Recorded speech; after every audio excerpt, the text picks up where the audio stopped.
खण्डमण्डलाकारं व्याप्तं येन चराचरं तत्पदं दर्शितं येन तस्मै श्रीगुरवे नमः। तस्मै श्रीगुरवे नमः। तस्मै श्रीगुरवे नमः। प्रिय विद्यार्थियों, पिछली कक्षा में हमने अनुबंध चतुष्टय के प्रथम अनुबंध अधिकारी के विषय पर चर्चा की थी कि अधिकारी कौन है इस वेदांत सार को, वेदांत दर्शन को पढ़ने का, जिसने इस जन्म में या पूर्व जन्म में विधि पूर्वक, नियमानुसार, नियम पूर्वक वेद और वेदांगों का अध्ययन करके उनके अर्थ को जान लिया है और समझ लिया है, और जिसने अपने काम्य और निषिद्ध कर्मों का त्याग कर दिया है, जो नित्य नैमित्तिक प्रायश्चित और उपासनाओं का अनुष्ठान करता है, और इन चारों के अनुष्ठान के द्वारा जिसने अपने मन के संपूर्ण कल्मश को धो दिया है, नष्ट कर दिया है, निकाल दिया है, समाप्त कर दिया है, ऐसा नितांत निर्मल स्वांत, पूर्ण रूपेण निर्मल अंतःकरण वाला, साधन चतुष्टय संपन्न प्रमाता ही इस ग्रंथ का अधिकारी होता है। अब देखिए, इस अधिकारी की परिभाषा में कुछ विशेष शब्दों का प्रयोग हुआ, आज हम उन पर चर्चा करेंगे। सबसे पहले एक शब्द आया है काम्य निषिद्ध वर्जन पुरस्सर। ये काम्य कर्म क्या है और निषिद्ध कर्म क्या है? तो काम्य कर्मों की परिभाषा देते हुए यति सदानंद कहते हैं, काम्यानि स्वर्गादि इष्ट साधनानि ज्योतिष्टोमादिनी, अर्थात स्वर्ग इत्यादि अभिष्ट लोकों की प्राप्ति के साधनभूत जो ज्योतिष्ट होम इत्यादि यज्ञ हैं, उन्हें काम्य कर्म अर्थात सकाम कर्म कहते हैं।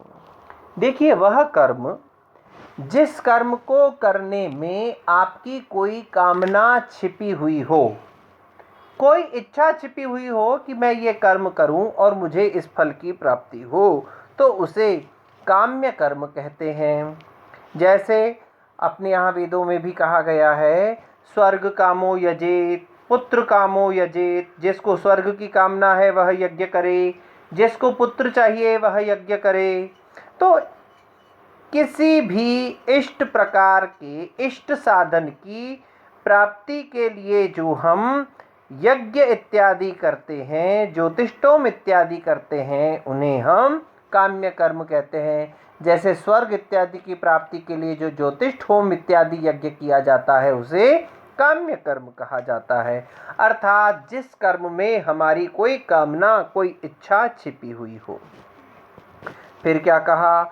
निषिद्धानि। अब निषिद्ध कर्म क्या है?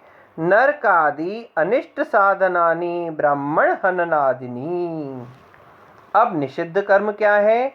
नरक इत्यादि अनिष्ट लोकों की प्राप्ति के साधनभूत ब्रह्म हत्या आदि जो कर्म हैं, उन्हें निषिद्ध कर्म अर्थात वर्जित कर्म कहा जाता है। जिन कर्मों को करने से, देखिए साधारण से बोलचाल की भाषा में समझिए, जिन कर्मों को करने से हमें पाप की प्राप्ति हो, नरक की प्राप्ति हो, हमें उस कर्म को करने का दोष लगे, कोई दंड की प्राप्ति हो, उसे हम निषिद्ध कर्म कहते हैं, अर्थात नहीं करने योग्य कर्म। जैसे ब्राह्मण हत्या इत्यादि। ब्रह्म हत्या को महापाप माना गया है, झूठ बोलना महापाप है, चोरी करना पाप है। ये इस प्रकार के जो मदिरा, मांस इत्यादि का सेवन को भी पाप माना गया है। तो जिन कर्मों को करने से नरक इत्यादि के अनिष्ट साधनों की, अनिष्ट लोकों की हमें प्राप्ति हो जाए, उन्हें निषिद्ध कर्म कहा जाता है।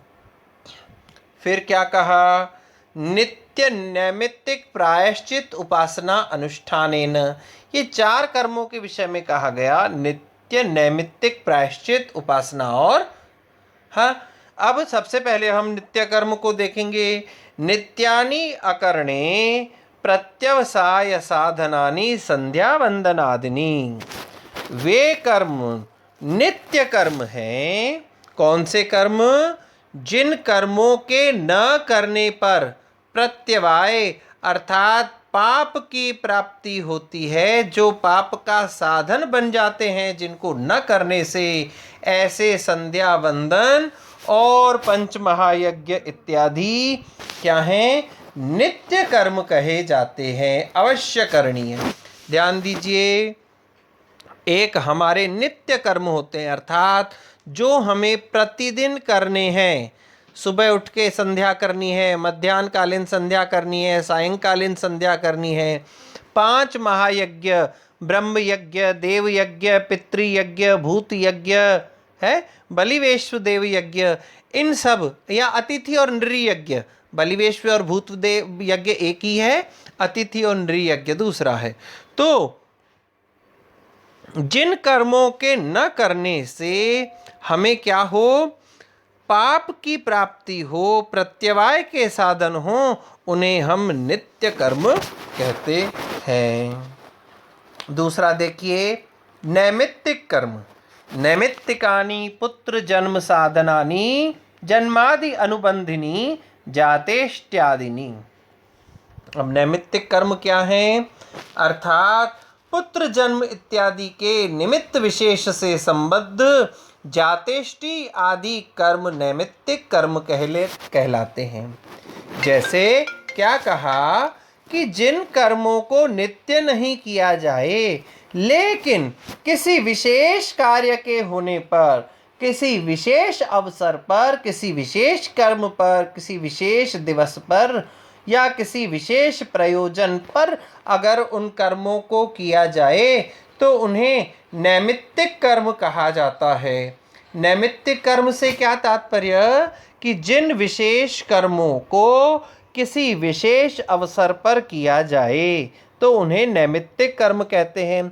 जैसे मान लीजिए, जो नित्य संध्या इत्यादि आप कर रहे हैं वो तो रोज कर ही रहे हैं, लेकिन किसी के घर में पुत्र का जन्म हुआ तो नित्य संध्या कर्म तो होगा ही होगा, लेकिन पुत्र जन्म के अवसर पर जो विशेष यज्ञ इत्यादि का आयोजन किया जाता है उसे नैमित्तिक कर्म कहा जाता है।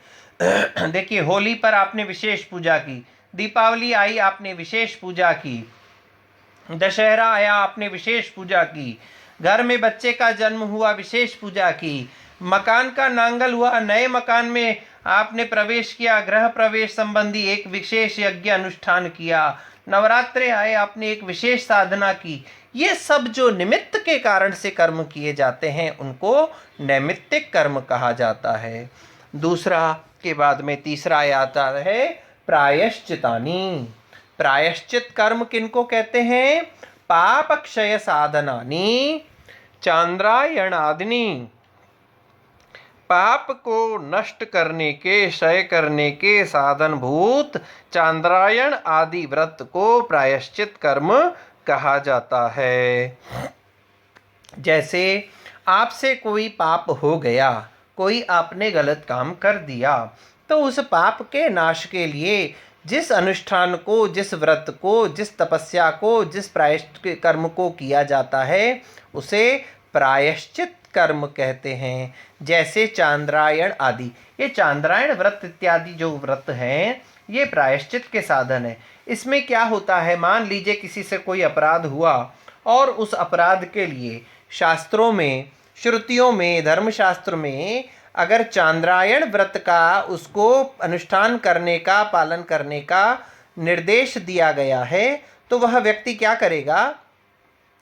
ध्यान दीजिए, इस व्रत का अनुष्ठान कैसे होता है कि मान लीजिए आपने चंद्रमा के हिसाब से यह व्रत चलता है। अमावस्या वाले दिन चंद्रमा बिल्कुल नहीं दिखाई देता है तो उस दिन व्यक्ति पूर्ण रूपेण निराहार रहेगा। दूसरे दिन जब पहली तारीख होगी, प्रथमा तिथि होगी, तो वह 1 ग्रास भोजन करेगा। दूसरे दिन द्वितीया तिथि को 2 ग्रास, तृतीया को 3 ग्रास, ऐसे करते करते पूर्णिमा तिथि तक वह 15 ग्रास का प्रतिदिन भोजन करेगा। फिर जैसे ही पूर्णिमा के बाद में चतुर्दशी आई, फिर वापस धीरे धीरे वह घटता चला जाएगा। पूर्णिमा पर 15 बाइट लेगा, ग्रास लेगा, फिर उसके अगले दिन 14, फिर 13, फिर 12, फिर 11 करते करते वापस अमावस्या के दिन वह शून्य अर्थात निराहार की स्थिति में पहुंच जाएगा। इसी को चांद्रायण व्रत कहते हैं। तो विभिन्न प्रकार के पापों को नष्ट करने के जो साधनभूत व्रत इत्यादि होते हैं उनको प्रायश्चित कहा जाता है। उपासना किसे कहा जाता है? उपासनानि सगुण ब्रह्म विषय मानस व्यापार रूपाणी शांडिल्य विद्या आदिनी। उपासना क्या है? सगुण ब्रह्म को विषय बना करके जो मानसिक व्यापार, ध्यान इत्यादि किया जाता है, जैसे शांडिल्य विद्या आदि, उसे हम उपासना कहते हैं। देखिए, ब्रह्म 2 प्रकार का है, एक सगुण साकार सविशेष और एक निर्गुण निर्विशेष और निराकार। तो सगुण सविशेष साकार ब्रह्म को अपने मानस व्यापार का रूप बना करके अर्थात ध्यान में रख करके जिस उपासना को, जिस कर्म को, जिस पूजा को निष्पादित किया जाए उसे हम उपासना कहते हैं, जैसे शांडिल्य विद्या आदि। अब देखिए, एक बात ध्यान दीजिए, आप कभी ध्यान में बैठे और ध्यान में बैठ करके जब आपको कहा जाता है कि बिल्कुल कुछ नहीं सोचना, किसी को नहीं देखना, आंखें बंद कर लो, ध्यान करो, तो यहाँ ये निर्गुण निर्विशेष ब्रह्म की उपासना है। लेकिन जब आपको यह निर्देश दिया जाए आंख बंद करके अपने इष्ट का ध्यान दीजिए, कोई राम को देखेगा, कोई कृष्ण को देखेगा, कोई काली को देखेगा, कोई अपने गुरु को देखेगा, तो जब वह इस सगुण ब्रह्म विषयक चिंतन को, ध्यान को, मानस व्यापार को निष्पादित करता है, संपन्न करता है, तब उसका यह कर्म उपासना कहलाता है। इसके पश्चात हमने देखा साधन चतुष्टय संपन्न प्रमाता। तो वो साधन चतुष्टय क्या हैं और प्रमाता उनका आचरण कैसे करेगा, उनके विषय में क्या नियम है, इसके विषय में हम चर्चा करेंगे कल। तब तक के लिए ओम शम।